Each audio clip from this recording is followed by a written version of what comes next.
Hello everyone, Mr. Grammar here. Today we will talk about independent clauses and dependent clauses.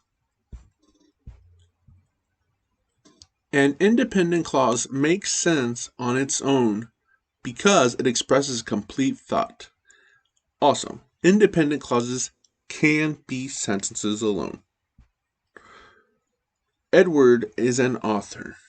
Okay, so we have a subject. Edward is our linking verb. Edward is an author. So yes, independent clause. And it can be a complete thought or a complete sentence. Autumn is my favorite season. Autumn subject is linking verb is my favorite season. That's complete thought. That's a sentence. It has rained for a week. It subject has linking verb rained for a week. It's a complete thought. Now, unlike independent clauses, dependent clauses are different. A dependent clause does not make sense on its own because it does not express a complete thought. Dependent clauses cannot be sentences alone. Before it snows, okay, do we have a complete thought here? No.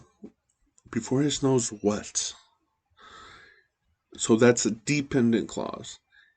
If you see Carla, if I see Carla, what do I run away? What do I tell her? So that's not a complete thought. Whenever you buy a car, okay, whenever I buy a car, what? So here, students, these three are dependent clauses. They can be part of a sentence to make the entire sentence a complete thought, but here alone, this does not make sense. It is a dependent clause. It depends on something else. Let's fix them. Alright, let's see, students.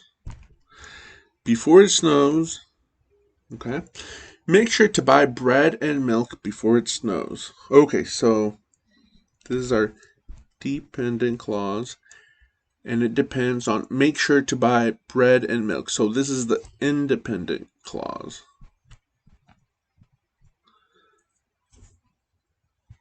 So before it snows depends on this. Make sure to buy bread and milk before it snows.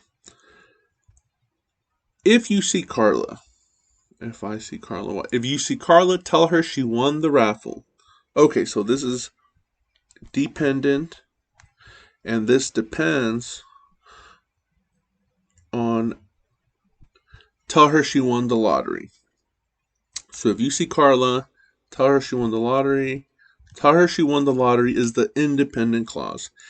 And because we have because the dependent clause has another clause, the independent clause in there, then we have complete sentences here. So remember, independent clause can be a sentence alone. A dependent clause is dependent on another clause. So therefore, dependent clauses cannot be complete sentences. Here, though, we have fixed them. And the next one.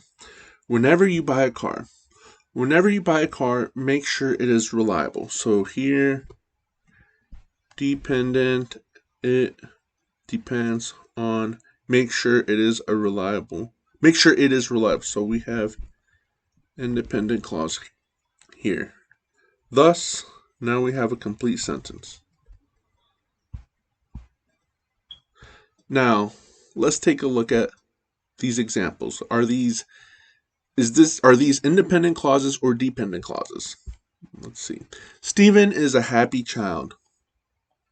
Okay, is that a complete thought? Stephen, subject, is verb, a happy child. We just have to add our period. Yes. Even though it rained. Is that a complete thought? No, that's a dependent clause.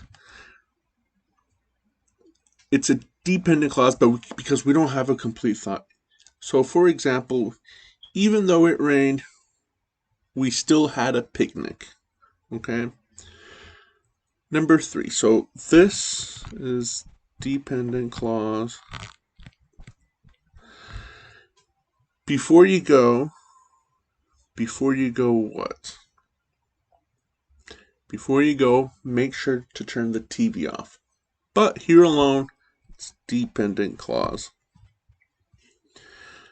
The fish in the tank swim. The fish in the tank swim. Okay, so here we do have a complete thought. The fish in the tank swim. You don't have any more questions from this sentence. The fish in the tank swim. So here it is a complete thought. You just have to add our period. Okay, and finally, whenever you drive. So if you have to ask yourself, if you can't have a complete thought with a certain clause, then it's dependent. So here, once again, dependent clause. Remember, dependent clauses depend on an independent clause.